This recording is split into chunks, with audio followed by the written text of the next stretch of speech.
ನಮಸ್ಕಾರ ಸ್ನೇಹಿತರೆ, ಇವತ್ತಿನ ವಿಡಿಯೋದಲ್ಲಿ ಮೀಲ್ ಮೇಕರ್ ಪಲಾವ್ ಯಾವ ರೀತಿ ಮಾಡೋದು ಅಂತ ತೋರಿಸ್ಕೊಡ್ತಾ ಇದ್ದೀನಿ. ತುಂಬಾ ಸಿಂಪಲ್ಲಾಗಿ. ಈಗ ನೋಡಿ, ಮೊದಲಿಗೆ ಇಲ್ಲಿ ನಾನು ಒಂದು ಪಾತ್ರೆಯನ್ನು ತೊಗೊಂಡಿದ್ದೀನಿ. ಪಾತ್ರೆಗೆ 100 ಗ್ರಾಮ್ ಆಗುವಷ್ಟು ಎಣ್ಣೆಯನ್ನು ಸೇರಿಸ್ತಾ ಇದ್ದೀನಿ. ಎಣ್ಣೆ ಕಾದಾದ್ಮೇಲೆ ಪಲಾವ್ಗೆ ಹಾಕುವಂಥ ಸಾಮಾನೆಲ್ಲ ಒಂದೊಂದು ಹಾಕ್ಕೊಂಡಿದ್ದೀನಿ. ಸ್ವಲ್ಪ ಸೇರಿಸ್ಕೊಂಡು ಅದು ಸ್ವಲ್ಪ ಫ್ರೈ ಆದಮೇಲೆ 1-2 ಗಡ್ಡೆ ಆಗುವಷ್ಟು ಈರುಳ್ಳಿ, ಹಾಗೆ ಸ್ವಲ್ಪ ಕರಿಬೇವನ್ನು ಸೇರಿಸ್ಕೊತಾ ಇದ್ದೀನಿ. ಇವನು ಅಷ್ಟೇ ಚೆನ್ನಾಗಿ ಫ್ರೈ ಮಾಡ್ಕೊಳ್ಬೇಕಾಗುತ್ತೆ ಈರುಳ್ಳಿ ಎಲ್ಲನೂ. ಈ ಟೈಮಲ್ಲಿ ಅರ್ಧ ಫ್ರೈ ಆದಮೇಲೆ ಆ ಕಪ್ಪಲ್ಲಿ 2 ಕಪ್ ಆಗುವಷ್ಟು ನೆನೆಸಿಟ್ಟಿರುವಂತಹ ಬಟಾಣಿಯನ್ನು ಸೇರಿಸ್ತಾ ಇದ್ದೀನಿ. ಇವು ಎಣ್ಣೆಯಲ್ಲಿ ಚೆನ್ನಾಗಿ ಫ್ರೈ ಮಾಡ್ಕೊಳ್ಬೇಕಾಗುತ್ತೆ ಈರುಳ್ಳಿ ಜೊತೆಗೆ. ಹಾಗೆಯೇ ಬೇಗ ಬೇಯುತ್ತೆ ಬಟಾಣಿ ಅನ್ನೋದು. ಹಾಗೆಯೇ 1 ಚಮಚ ಆಗುವಷ್ಟು ಶುಂಠಿ ಬೆಳ್ಳುಳ್ಳಿ ಪೇಸ್ಟ್ 2 ಸೇರಿ 2 ಚಮಚ ಆಗುವಷ್ಟು ಸೇರಿಸ್ತಾ ಇದ್ದೀನಿ. ಮೀಲ್ ಮೇಕರು ನಾನು ಇಲ್ಲಿ ನನ್ನ ಕೈಯಲ್ಲಿ 1-2 ಹಿಡಿ ಆಗುವಷ್ಟು ಬಿಸಿನೀರಿಗೆ ಹಾಕ್ಕೊಂಡು ಚೆನ್ನಾಗಿ ನೆನೆಸಿಟ್ಕೊಂಡು ಅದರಲ್ಲಿರುವಂತಹ ನೀರೆಲ್ಲ ನೀಟಾಗಿ ಹಿಂಡಾಕ್ಬಿಟ್ಟು ಹಾಕ್ಕೊತಾ ಇದ್ದೀನಿ. ಹಾಗೆಯೇ 4-5 ಟೊಮೊಟೊವನ್ನು ಸಣ್ಣದಾಗಿ ಕಟ್ ಮಾಡಿಬಿಟ್ಟು ಸೇರಿಸ್ಕೊತಾ ಇದ್ದೀನಿ. ಇಲ್ಲಿ ನಾನು ಟೊಮೊಟೊವನ್ನು ಜಾಸ್ತಿ ಸೇರಿಸ್ತಾ ಇದ್ದೀನಿ. ಜಾಸ್ತಿ ಸೇರಿಸೋದ್ರಿಂದ ಟೇಸ್ಟ್ ಅನ್ನೋದು ಚೆನ್ನಾಗಿರುತ್ತೆ. ನಾನು ಇಲ್ಲಿ ಮೊಸರು ಮತ್ತು ನಿಂಬೆಹಣ್ಣು ಏನೂ ಬಳಸಿಲ್ಲ. ಹಾಗೆಯೇ ರುಚಿಗೆ ತಕ್ಕಷ್ಟು ಉಪ್ಪನ್ನು ಸೇರಿಸ್ತಾ ಇದ್ದೀನಿ. ಟೊಮೊಟೊ ಎಲ್ಲ ಸಾಫ್ಟ್ ಆಗೋವರೆಗೂ ಚೆನ್ನಾಗಿ ಫ್ರೈ ಮಾಡ್ಕೊಳ್ಬೇಕಾಗುತ್ತೆ. ಹಾಗೆಯೇ ನಮ್ಮ ಖಾರಕ್ಕೆ ನೋಡಿಕೊಂಡು 1-2 ಟೀ ಚಮಚದಷ್ಟು ಅಚ್ಚ ಖಾರದ ಪುಡಿಯನ್ನು ಸೇರಿಸ್ಕೊಬೋದು. ನಾವಿಲ್ಲಿ ಬೇಕು ಅಂದರೆ ಹಸಿಮೆಣಸಿನ್ಕಾಯಿನೂ ಅಷ್ಟೇ ಪೇಸ್ಟ್ ರೀತಿಯಾಗಿ ರುಬ್ಕೊಂಡು ಬೇಕಾದರೂ ಸೇರಿಸ್ಕೊಳ್ಬೋದು. ಹಾಗೆಯೇ 1 ಟೀ ಚಮಚದಷ್ಟು ಚಿಕನ್ ಮಸಾಲವನ್ನು ಸೇರಿಸ್ತಾ ಇದ್ದೀನಿ. ಹಾಗೆಯೇ ಸ್ವಲ್ಪ ಕೊತ್ತಂಬರಿ, ಪುದೀನವನ್ನು ಸಣ್ಣದಾಗಿ ಕಟ್ ಮಾಡಿಬಿಟ್ಟು ಸೇರಿಸ್ತಾ ಇದ್ದೀನಿ. ಬರೀ ಕೊತ್ತಂಬರಿ ಸೇರಿಸಿದ್ದೀನಿ. ಬೇಕು ಅಂದರೆ ಪುದೀನೂ ಅಷ್ಟೇ ಸ್ವಲ್ಪ ಕಟ್ ಮಾಡಿಬಿಟ್ಟು ಸೇರಿಸ್ಕೊಳ್ಬೋದು.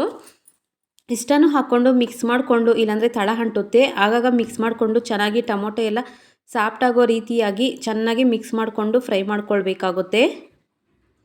ನೋಡಿ, ನೀಟಾಗಿ ಎಲ್ಲನೂ ಫ್ರೈ ಆಗಿದೆ. ಇವಾಗ ನಾನು ಆ ಲೋಟದಲ್ಲಿ ನೋಡಿ, ಈ ಲೋಟದಲ್ಲಿ 3 ಲೋಟ ಆಗುವಷ್ಟು ಅಕ್ಕಿಯನ್ನು ಸೇರಿಸ್ತಾ ಇದ್ದೀನಿ. ಮಾಮೂಲಿ ಮೊಸರು ಅಕ್ಕಿ ಅಷ್ಟೇ ಸೇರಿಸ್ತಾ ಇದ್ದೀನಿ. ಇಲ್ಲಿ 3 ಲೋಟ ಆಗುವಷ್ಟು 3 ಲೋಟ ಅಕ್ಕಿಗೆ 6 ಲೋಟ ಆಗುವಷ್ಟು ನೀರನ್ನು ಅಳತೆ ಮಾಡಿಕೊಂಡು ಸೇರಿಸ್ಕೊಳ್ಬೇಕಾಗುತ್ತೆ. ನಾನಿಲ್ಲಿ ಬಿಸಿನೀರನ್ನು ಸೇರಿಸ್ತಾ ಇದ್ದೀನಿ.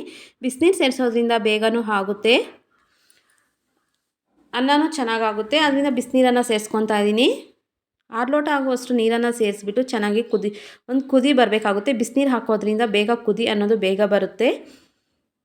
ಈಗ ನೋಡಿ, ಕುದಿ ಬಂದಿದೆ. ಈಗ ಟೇಸ್ಟನ್ನು ನೋಡ್ಕೊಳ್ಬೇಕಾಗುತ್ತೆ. ಉಪ್ಪು ಖಾರ ಸಾಲಿಲ್ಲ ಅಂದರೆ ಉಪ್ಪನ್ನು ಸ್ವಲ್ಪ ಚಿಲ್ಲಿ ಪೌಡರನ್ನು ಸೇರಿಸ್ಕೊಂಡ್ರೆ ಆಯಿತು. ನಿಮಗೆ ಇನ್ನೂ ಹುಳಿ ಬೇಕು ಅಂದರೆ ನಾನಿಲ್ಲಿ ಟೊಮೊಟೊ ಜಾಸ್ತಿ ಬಳಸಿದ್ದೀನಿ. ನೀವೇನಾದರೂ ಹುಳಿ ಬೇಕಂದರೆ ಒಂದು ನಿಂಬೆಹಣ್ಣಿನ ರಸವನ್ನು ಸಹ ಸೇರಿಸ್ಕೊಳ್ಬೋದು. ನಾನು ಉಪ್ಪು ಸಾಲಿಲ್ಲ, ಅದಕ್ಕೆ ಉಪ್ಪು ಹಾಕ್ಕೊತಾ ಇದ್ದೀನಿ. ನೋಡಿ, 3 ಲೋಟ ಆಗುವಷ್ಟು ಅಕ್ಕಿಯನ್ನು ಚೆನ್ನಾಗಿ 1-2 ಸತಿ ತೊಳ್ಕೊಂಡು ಬಂದು ಹಾಕ್ಕೊತಾ ಇದ್ದೀನಿ. ಮೊಸರು ಹಾಕಿ ಬೇಕಾದರೆ ಹಾಗೇನೂ ಹಾಕ್ಕೊಳ್ಬೋದು. ಅನ್ನ ಅನ್ನೋದು ಚೆನ್ನಾಗಾಗುತ್ತೆ. ನಮ್ಮ ಮನೆಯಲ್ಲಿ ಮಾಡೋದ್ರಿಂದ ತೊಳೆದ್ಬಿಟ್ಟೆ ಹಾಕ್ಕೊಳ್ತೀವಿ. ನೋಡಿ, ಎಲ್ಲನೂ ಮಿಕ್ಸ್ ಮಾಡಿಕೊಂಡು ಅನ್ನವನ್ನು ಚೆನ್ನಾಗಿ ಮಾಡ್ಕೊಳ್ಬೇಕಾಗುತ್ತೆ. ಹಾಗೆಯೇ 1/4 ಟೀ ಚಮಚದಷ್ಟು ಅರಿಶಿಣದ ಪುಡಿಯನ್ನು ಸೇರಿಸ್ತಾ ಇದ್ದೀನಿ. ಕುದಿಯೋವಾಗ ಸೇರಿಸ್ಕೊಂಡ್ರೆ ಸಾಕು. ನೋಡಿಕೊಂಡು ಕುದಿಸ್ಕೊಳ್ಬೇಕಾಗುತ್ತೆ. ಅನ್ನ ಪರ್ಫೆಕ್ಟಾಗಿ ಆಗುತ್ತೆ. ನಾನು ಅಳತೆ ಪ್ರಕಾರ ಹಾಕಿದ್ದೀನಿ. ಇನ್ನು ಸ್ವಲ್ಪ ಮೆತ್ತಗೆ ಅನ್ನ ಬೇಕು ಅಂದರೆ ಇನ್ನೊಂದು ಅರ್ಧ ಲೋಟ ನೀರು ಜಾಸ್ತಿಯನ್ನು ಸೇರಿಸ್ಕೊಂಡ್ರೆ ಸಾಕು. ಆಗ ಅನ್ನ ಅನ್ನೋದು ಸ್ವಲ್ಪ ಮೆತ್ತಗೆ ಆಗುತ್ತೆ. ನಮ್ಗೆ ಒದ್ರೋದ್ರಾಗಿರಬೇಕು ಅಂತಂದರೆ ಅಳತೆ ಪ್ರಕಾರವಾಗಿ ಸೇರಿಸ್ಕೊಂಡ್ರೆ ಕರೆಕ್ಟಾಗಿ ಆಗುತ್ತೆ. ನೋಡಿ, ಆಗಾಗ ಮಿಕ್ಸ್ ಮಾಡಿಕೊಂಡು ಚೆನ್ನಾಗಿ ಬೇಯಿಸ್ಕೊಳ್ಬೇಕಾಗುತ್ತೆ. ಅನ್ನವನ್ನು 3/4 ಭಾಗದಷ್ಟು ಬೆಂದರೆ ಸಾಕಾಗುತ್ತೆ. ಚೆನ್ನಾಗಿ ಆಗಾಗ ಮಿಕ್ಸ್ ಮಾಡ್ಕೊಳ್ತಾ ಇರಬೇಕು. ಹಾಗೆಯೇ ನನ್ನ ವಿಡಿಯೋ ಇಷ್ಟ ಆದರೆ ಸಬ್ಸ್ಕ್ರೈಬ್ ಮಾಡಿ, ಹಾಗೆ ಒಂದು ಲೈಕ್ ಮಾಡಿ, ಹಾಗೆಯೇ ಫ್ಯಾಮಿಲಿ ಫ್ರೆಂಡ್ಸ್ಗೆ ಶೇರ್ ಮಾಡಿ. ನೋಡಿ, 3/4 ಭಾಗದಷ್ಟು ಅನ್ನ ಬೆಂದಿದೆ. ಇನ್ನೂ ಸ್ವಲ್ಪ ನೀರು ಅನ್ನೋದು ಇದೆ ಅದರಲ್ಲಿ. ಈಗ ಹೈ ಫ್ಲೇಮಲ್ಲಿ ಇಟ್ಕೊಂಡಿದ್ದೀನಿ. ಹೈ ಫ್ಲೇಮಲ್ಲಿ ಇಡಬೇಕು.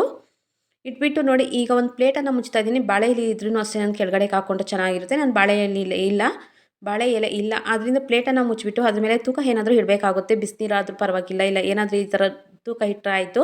ಇಟ್ಬಿಟ್ಟು ಒಂದು 5-10 ನಿಮಿಷ ಬಿಟ್ಟರೆ ಸಾಕು. ನಾವು ಮುಚ್ಚಿ ಇಡೋವರೆಗೂ ಹೈ ಫ್ಲೇಮಲ್ಲೇ ಇಟ್ಕೊಳ್ಬೇಕು. ಆಮೇಲೆ 1-2 ನಿಮಿಷ ಆದಮೇಲೆ ಸ್ಟವ್ ಆಫ್ ಮಾಡಿಬಿಟ್ರೆ ಆಯಿತು. ತೂಕ ಇಟ್ಟ ಮೇಲೆ ಸ್ಟವ್ ಆಫ್ ಮಾಡಿಬಿಟ್ಟಿದ್ದೀನಿ ನಾನು 1-2 ನಿಮಿಷ ಆದಮೇಲೆ. ಈಗ ನೋಡಿ, ಒಂದು 5 ನಿಮಿಷ ಆದಮೇಲೆ ತೆಗೆದು ತೋರಿಸ್ತಾ ಇದ್ದೀನಿ. ಅನ್ನ ಅನ್ನೋದು ಪರ್ಫೆಕ್ಟಾಗಿ ಆಗಿದೆ. ಅಷ್ಟು ನೊಣಕ್ಕೇನೂ ಆಗಿಲ್ಲ, ಅಷ್ಟು ಮೆತ್ತಕ್ಕೇನೂ ಆಗಿಲ್ಲ. ಒಂದು ಸತಿ ಟ್ರೈ ಮಾಡಿ ನೋಡಿ. ಈ ವಿಧಾನದಲ್ಲಿ ತುಂಬಾ ಚೆನ್ನಾಗಿರುತ್ತೆ. ಟೇಸ್ಟೂ ಅಷ್ಟೇ.